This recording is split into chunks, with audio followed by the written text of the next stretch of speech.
semuanya mengakui akan kepada ketuhanan.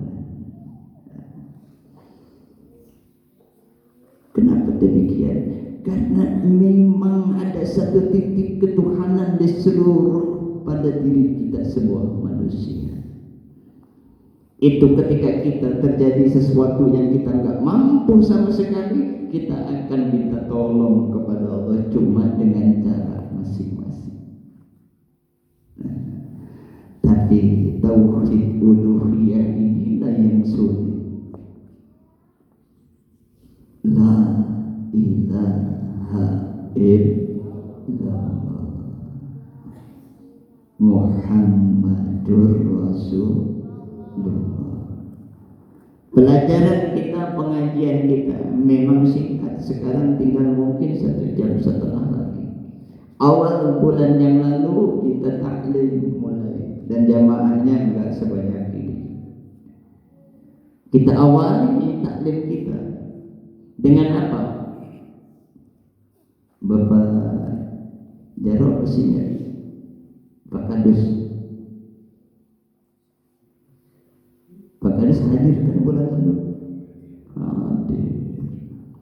Saya masih ingat mukanya. Ingat nggak pengajian kita bulan lalu?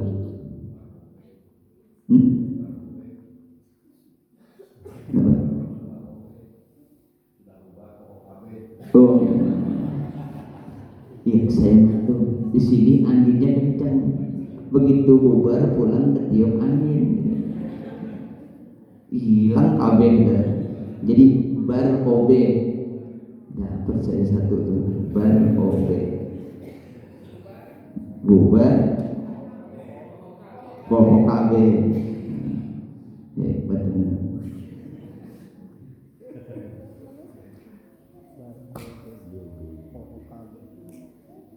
Kita waktu itu membahas tentang falaknya ilmu. Kita ini manusia hidup begitu sempurna. Ada kaki, ada tangan, semua ada palak. Maka kita manusia. Zahirnya kita ini manusia terlihat seperti apa yang kita saksikan. Ya kan? Ada palak. Yang paling urgent diri kita adalah kepala. Ketika kepala kita dipenggal putus, kita sudah berubah nama. Nama kita menjadi si mayit. Kalau bahasa Betawi itu bangke. Iya kan? Sekarang saya mau tanya, apakah kita bisa hidup tanpa kepala? Enggak. Begitupun dengan amaliyah kita. Amaliyah yang didasari dengan ilmu, berarti di sini kita kaji tentang ilmu. Ilmu itu memiliki pala. Berarti apa? Berarti ilmu tanpa kepala ilmu, ilmu yang lain-lainnya akan menjadi mayit. Akan menjadi bangkai. Apa itu kepala ilmu? Kajian kita bulan yang lalu, datang seorang Arab Badui kepada Kanjeng Nabi sallallahu alaihi wasallam, ya Rasulullah, ji'tuka likai tu'allimani min gharaibit ini. Oh, Pak Kadus saya masih ingat tuh. Sebulan yang lalu. Enggak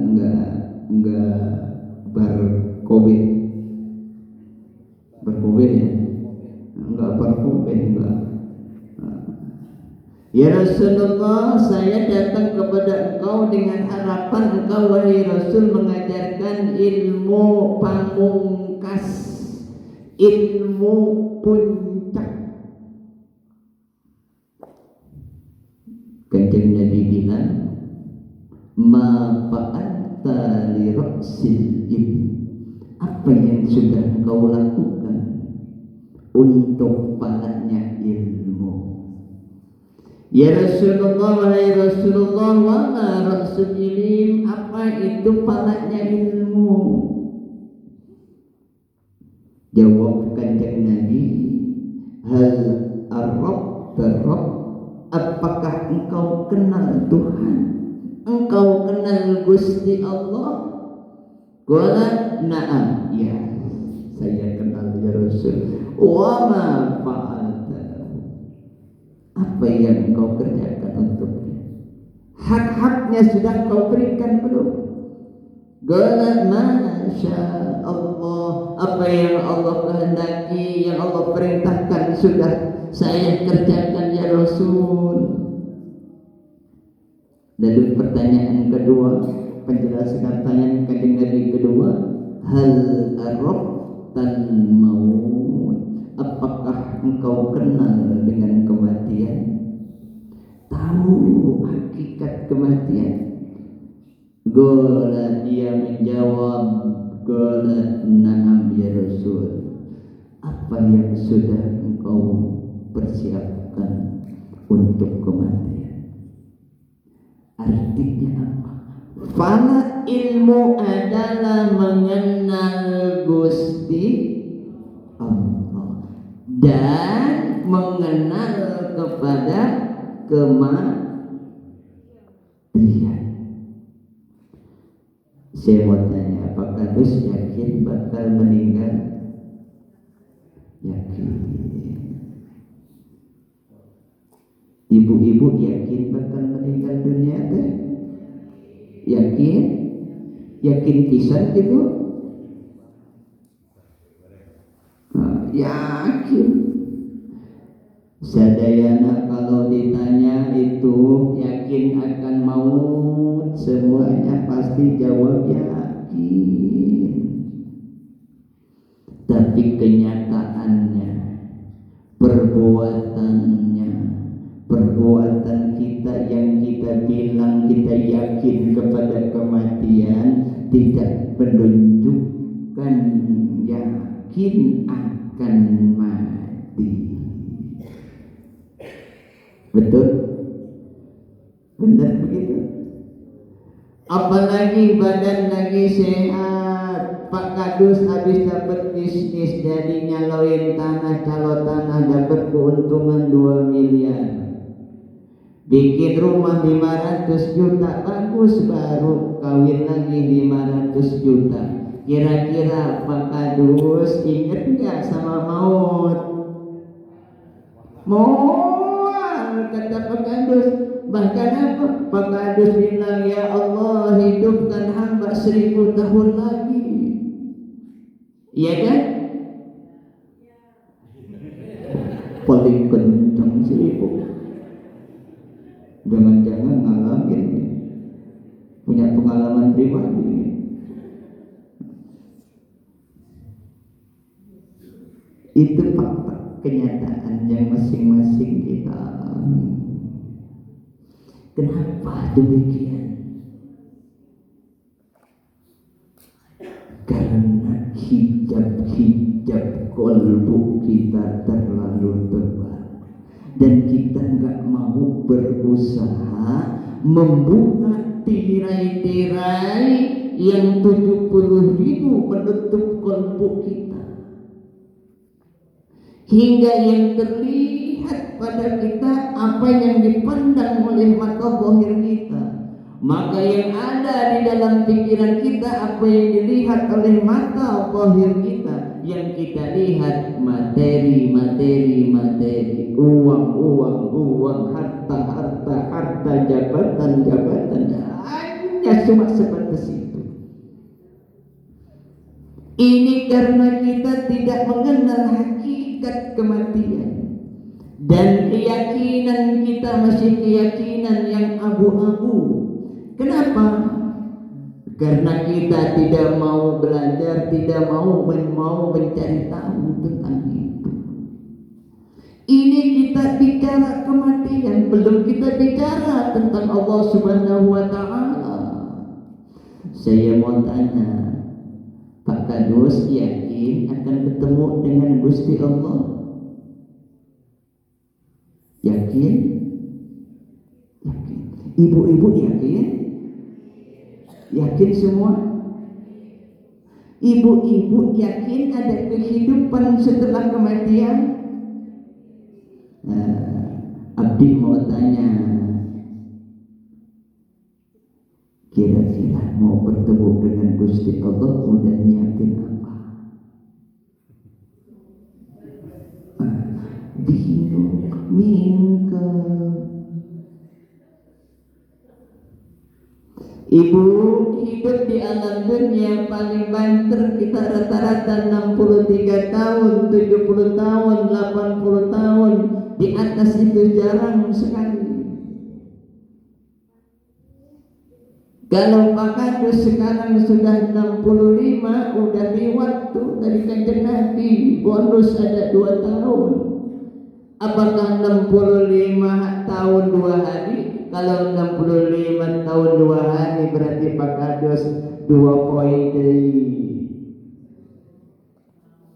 Betul. Iya kan? Oke lah Pak Kadus umurnya 100 tahun. Sekarang 65, 100 tahun, 35 tahun lagi. Sebentar Pak Kadus. Pak Kadus coba dibayangin. Dulu waktu sekolah SD apa SM? SD sudah SD. Ingat nggak Pak Kadus duduk di bangku sebelah mana?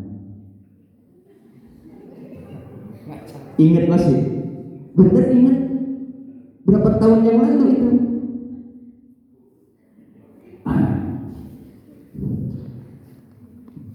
Pak Kadus ingat gak sama perempuan yang pertama kali ditaksir sama Pak Kadus? Ingat masih? Wajahnya ingat ketika itu, rambutnya ingat, tingginya ingat, hidungnya ingat semuanya.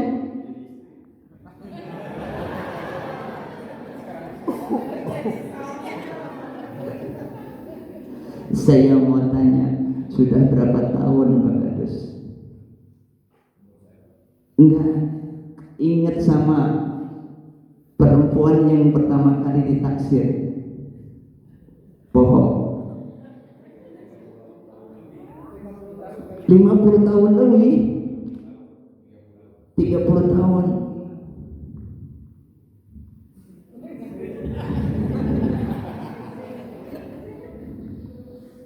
Benar masih ingat? Itu istri yang sekarang. Oh, luar biasa. Ikut istrinya. Sekarang ikut ngaji. Ayah. Mana istrinya mana? Alhamdulillah. Ditinggal nyandung tak Bu?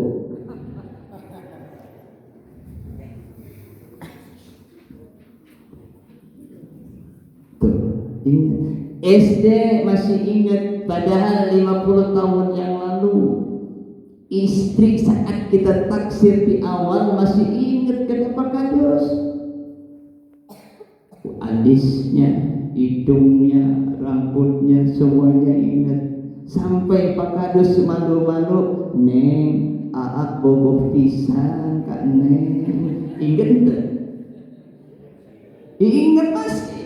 Berarti benar kan? Saya mau tanya ibu, mana ibunya? Enggak ada.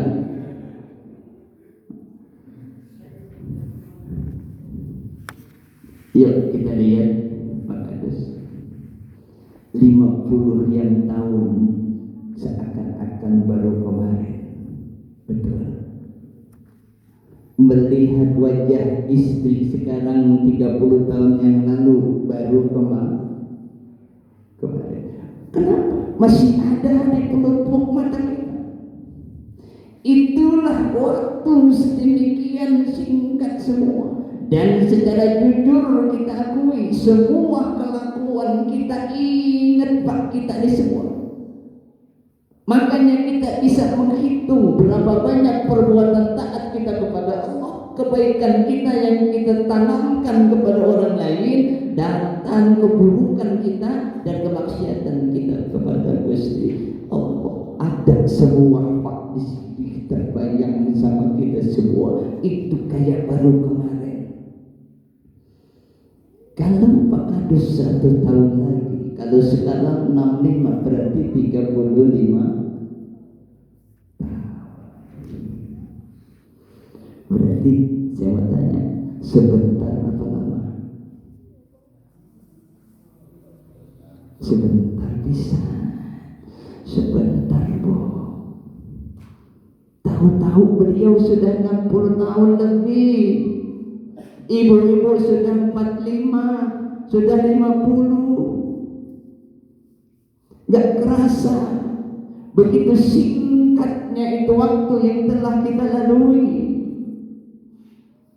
Hidup yang lama di mana?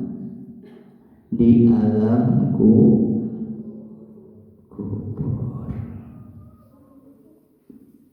Benar nggak? Benar tak? Benar. Kok lama? Iya. Kenapa sampai kita menunggu hari kiamat tiba? Gusti Allah bangkitkan kita dari alam kubur kita, yang siapapun tidak dikasih tahu ini adalah rahasia Allah. Itu yang lama. Sementara waktu yang lama itu kita gak bisa ngapa-ngapain. Kita gak bisa ibadah lagi.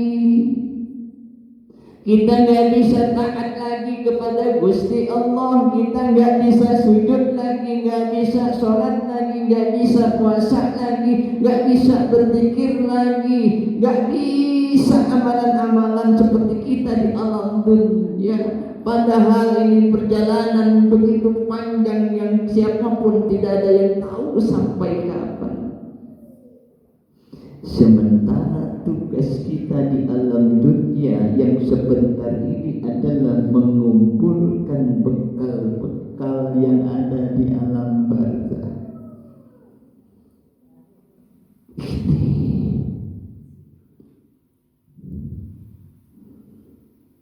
Ini tentang al-maut.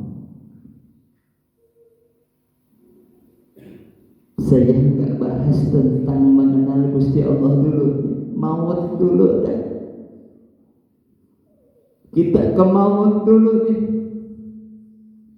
Semuanya yakin bakal maut, bakal dikubur.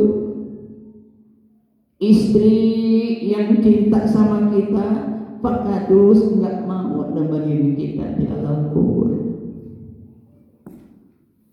Saya tanya ibu-ibu, kalau suaminya maut dikubur, mau nggak ikut dikubur? Benar? 2 malam aja. Mau nggak? Semalam deh, semalam. 2 jam deh, 2 jam. 1 jam. 10 menit, 10 menit.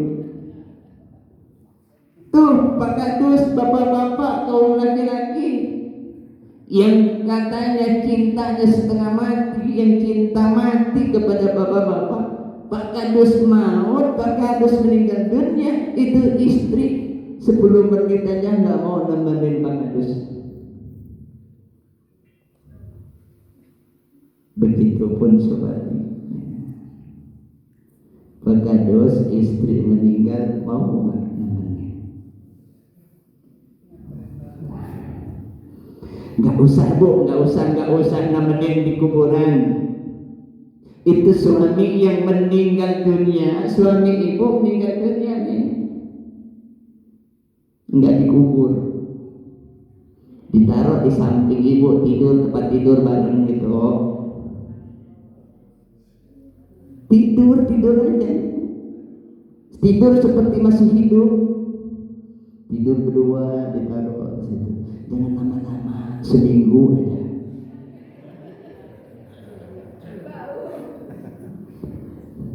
Ibu bayangin suami ibu meninggal, ditidurin di samping ibu dari sedekah. Seminggu mau kuat nggak? 3 hari, 2 hari, sehari, aduh, mana cinta mati ibu sama suami? Itulah cinta manusia. Itulah cinta kita. Gak ada cinta yang hakiki selain daripada cintanya Gusti Allah kepada kita. Gak ada cinta hakiki seperti cintanya Kanjeng Nabi Sallallahu Alaihi Wasallam kepada kita. Itulah cinta sejati, cinta murni. Jadi cinta kita kepada suami hanya diperintahkan oleh Gusti Allah. Begitupun cinta suami kepada istri.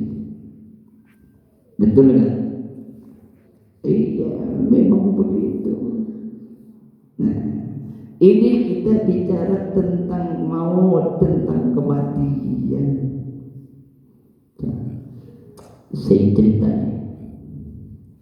biar kita tambah yakin. Sayyidina Imam Thabit Al-Bunani, beliau adalah salah seorang tabi'in. Tabi'in itu adalah generasi setelah sahabat Kanjeng Nabi Sallallahu Alaihi Wasallam. Beliau banyak belajar dengan para sahabat-sahabat Kanjeng Nabi. Itu terutama kepada Sayyidina Malik Anas bin Malik. Beliau belajar banyak meriwayatkan hadis-hadis Kanjeng Nabi. Beliau punya kebiasaan tiap malam Jumat beliau tafakur di kuburan malam Jumat. Mulai dari setelah Isya sampai menjelang subuh beliau baru pulang. Beliau berzikir, beliau bersolawat, dan beliau nggak pernah tertidur.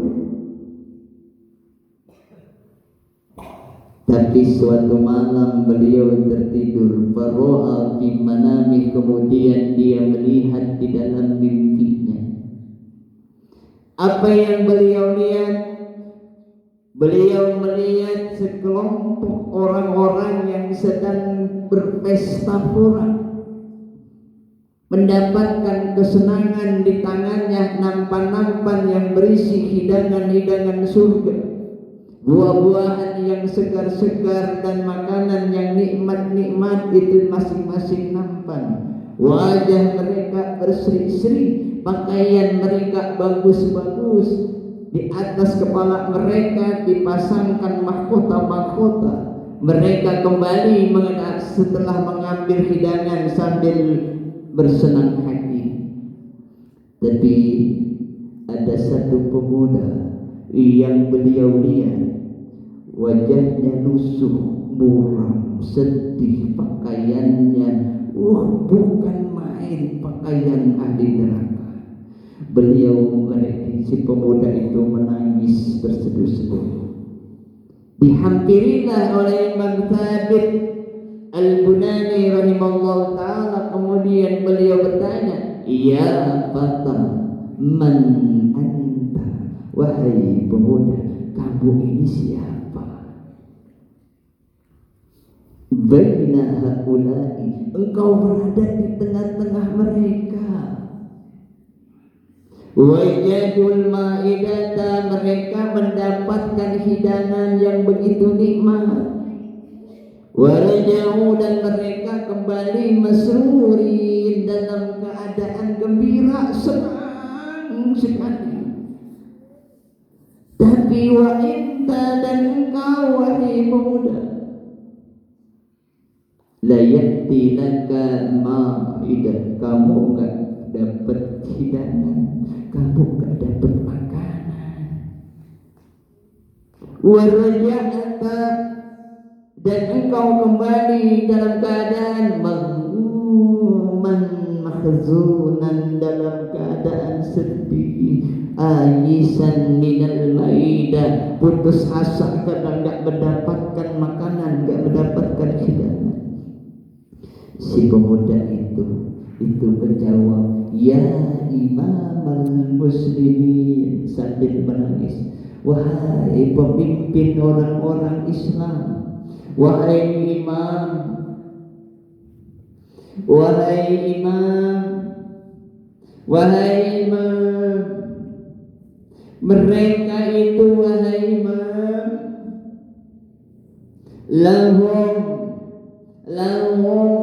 aulad wa aqarib wa asyair, mereka itu memiliki anak, mereka memiliki kerabat, memiliki keluarga.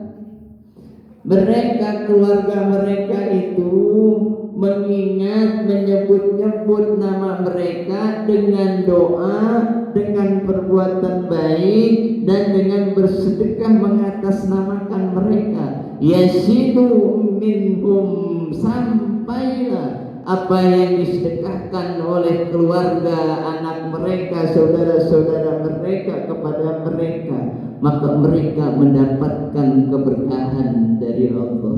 Wa ana, dan saya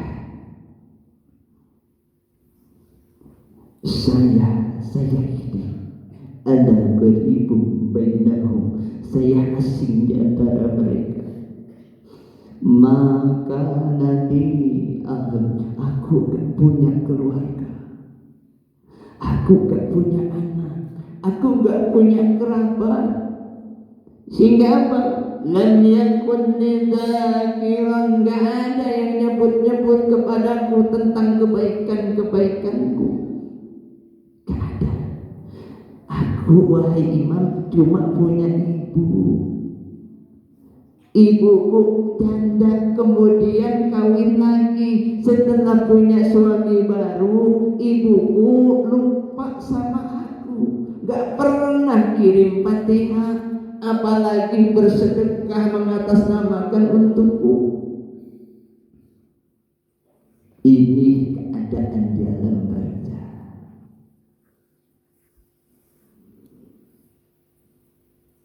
Lalu sang imam bilang, ya fata, wahai pemuda, akhbirni an walidatik, an maudi walidatik,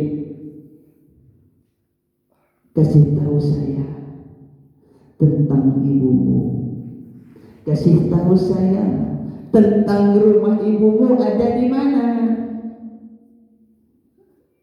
di RT berapa, rumahnya yang mana. Si pemuda bilang, wahai imamal muslimin, wahai pemimpin orang-orang muslim, ibuku itu di desa anu, rumahnya di RW anu, di RT anu.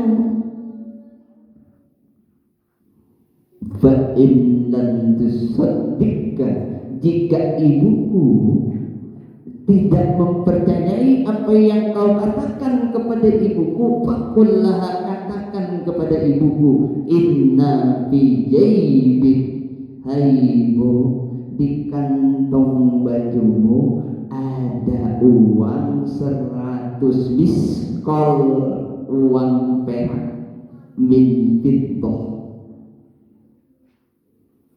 Maka kalau engkau katakan itu, wahai imam, ibuku akan mempercayainya. Terbangun bu Imam Sabit, dicari itu desa, wilayahnya, kampungnya, rumahnya, ketemu, diceritakan, bu, ibu punya anak pemuda seperti ini. Ya betul, kenapa? Anakmu sedang tersiksa, berada di alam kubur, di alam barzakh. Dengan sebab ini, satu, tidak ada yang mendoa untuknya.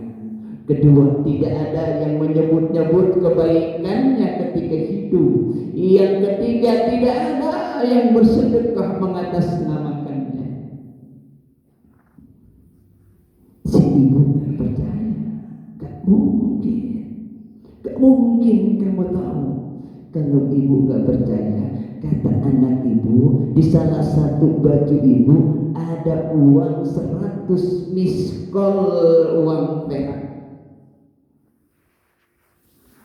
Dicari itu pakadus, dirogoh itu kantong, ternyata betul ada 100 miskol uang perak. Si ibu langsung pingsan. Begitu sadar, begitu siuman, itu uang diserahkan ke Imam Sabit. Wahai Imam, sedekahkan ini uang semuanya atas nama anakku. Disedekahkan. Kembali malam Jumat, rutinitas beliau lakukan kembali ke pemakaman tersebut. Beliau berzikir, bertasbih, bersolawat, dan kembali Allah tidurkan, dan kembali Allah pertemukan dia dengan ruh si pemuda tersebut. Sudah berubah, pakaiannya sudah bagus, mukanya sudah bersinar, kemudian sudah tersenyum, enggak sedih lagi. Lalu si pemuda bilang, ya Imam al-Muslimin rahimakallah, semoga Allah memuliakan engkau. Kama rahimtani, sebagaimana engkau memuliakan aku. Semoga Allah mengasihi engkau seperti engkau mengasihi aku. Nah, si pemuda masih untung, Bu. Bahwa kita belum tentu ada yang ingat apa enggak sama kita ketika kita meninggal. Istri kita, suami kita, apa ingat apa enggak sama kita setelah kita meninggal. Jangan-jangan malah sibuk mencari janda kiri kanan. Itu anak kita ingat enggak sama kita. Inilah kenapa orang-orang tua kita dulu, orang-orang tua kita dulu, Pak, walaupun dia nggak sekolah, anaknya yang penting mau ngaji, yang penting bisa ngaji, yang penting bisa doa, yang penting mau sholat, yang penting kenal dengan